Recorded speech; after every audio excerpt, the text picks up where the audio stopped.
que nuevamente el presidente hizo alusión a que nosotros nos preparamos con varios meses de anticipación en el tema del coronavirus. ¿Por qué? A diferencia de otros países. Porque en México, a pesar de todos los esfuerzos que hicieron los gobiernos neoliberales para privatizar el sistema de salud, no lo lograron. Sabemos que dejaron hospitales inconclusos, que hubo una gran fuga de recursos del presupuesto nacional en la construcción o semiconstrucción de estos hospitales. También dejaron de preparar la cantidad de médicos que el país requiere. Por otro lado, como era ya la línea de la privatización, pues muchos médicos, enfermeras, camilleros fueron contratados nada más por honorarios. Por eso el gobierno actual pues ha planteado que va a basificar a cerca de 84,000 entre médicos, enfermeras, etc. Bueno, entonces el presidente dijo, afortunadamente en México, de una u otra forma, ese proceso de privatización no concluyó, a diferencia de otros países. En tal virtud, el sistema de salud, que básicamente lo componen en primer lugar el Seguro Social, el ISSSTE, los hospitales de Pemex, hoy el INSABI y otros, pues puede, porque el Estado tiene la dirección de estas instituciones, puede programar, puede prever, puede analizar y orientar cuál es el rumbo que se debe tomar para combatir el coronavirus.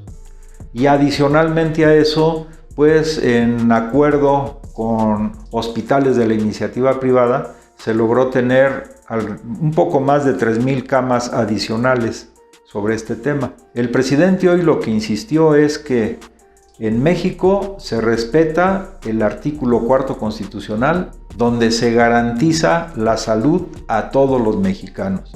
Incluso insistió él también que las personas que de escasos recursos, por ejemplo, pueden presentarse a Médica Sur, dijo él, o a otros hospitales que han sido de la élite, con toda la certeza de que van a ser atendidos, porque por encima de todo, por encima del lucro, está el contenido del artículo 4 constitucional de garantizar la salud del pueblo mexicano.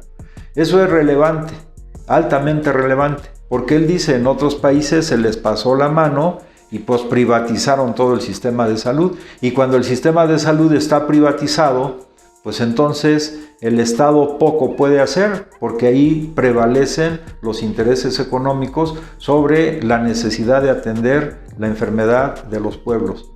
Ese es un tema relevante. Se está cumpliendo en este gobierno el artículo 4 constitucional, que por muchos años estuvo nada más inscrito, pero no se cumplía. El otro tema relevante también es que mandó una iniciativa para que el Poder Legislativo pueda aprobar modificaciones al presupuesto, para que todo sea transparente y respetando además la división de poderes que existe en el país, cosa que en el pasado y menos en el periodo neoliberal se llevó a cabo.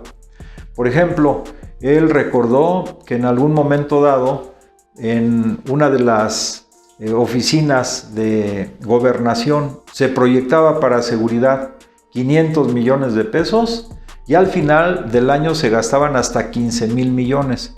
Es decir, 30 veces más de lo proyectado originalmente. Y ahí la Cámara de Diputados, el Congreso de la Unión, no decía nada porque la mayoría eran los diputados del PRI, del PAN y últimamente también los del PRD, desde que más se agudizó cuando firmaron el Pacto por México estos tres partidos, no decía nada.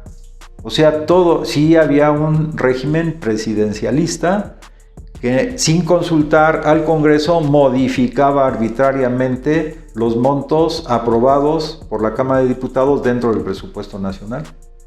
Entonces ahora él lo que plantea es, de manera transparente, de manera clara, manda una iniciativa de modificación del presupuesto para que el Poder Legislativo pueda analizar, y no como antes, que ni se consultaba. Y ya sabemos por qué, porque al final de cuentas la mayoría de esos diputados subordinados al Poder Ejecutivo. Él también planteó otro ejemplo, de otra de las secretarías, por ejemplo, de prensa, se aprobaba un presupuesto de 3,000 millones de pesos y terminaba gastándose 5 veces más, sin aprobación de la Cámara de Diputados para modificar el presupuesto. Hoy que él hace las cosas basadas en las normas de nuestro país, reconociendo que hay 3 poderes, ejecutivo, legislativo y judicial, y que cada uno de ellos es autónomo del otro, él en ese tenor manda la propuesta.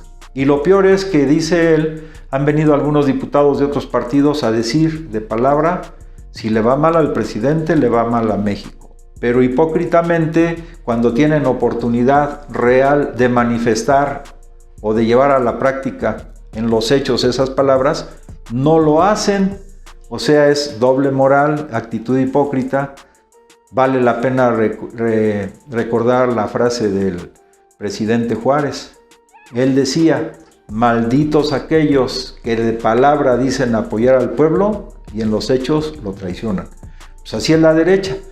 De todas maneras, hacemos un llamado a los diputados de los distintos partidos políticos a que, tomando en cuenta que hay una necesidad nacional, que se está haciendo manejo transparente de las funciones del presidente, pues que aprueben esto, porque si no, evidentemente, pues también los ciudadanos, ya ellos ahora están muy conscientes, los ciudadanos mexicanos, pues seguramente tomarán muy en cuenta la acción de sus representantes populares, que si realmente son representantes populares, pues deben apoyar el sentir mayoritario de nuestro pueblo, que está expresado en este momento por el presidente de la República, sobre todo en un problema grave, que es la crisis, que no nada más es de México, sino que es de todo el mundo. En consecuencia, podríamos decir que están cambiando los paradigmas. Ahora sí se está planteando un gobierno democrático que respeta los derechos humanos, porque no ha impuesto toque de queda ni restricciones o utilizar la fuerza como coacción para impedir el libre tránsito de los ciudadanos. Además de eso, se manda, respetando, repito, los poderes, las iniciativas correspondientes, y ya no es como antes.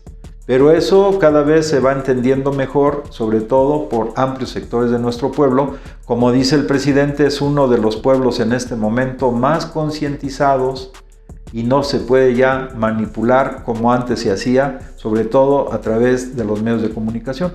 Entonces las cosas están cambiando.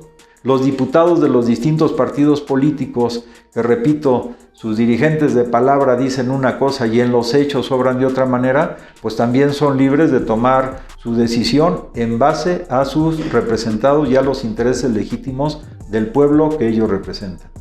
Si te gusta lo que aquí planteamos, puedes comunicarte con nosotros a través de nuestras redes que aparecen en la pantalla. Te agradezco mucho tu atención.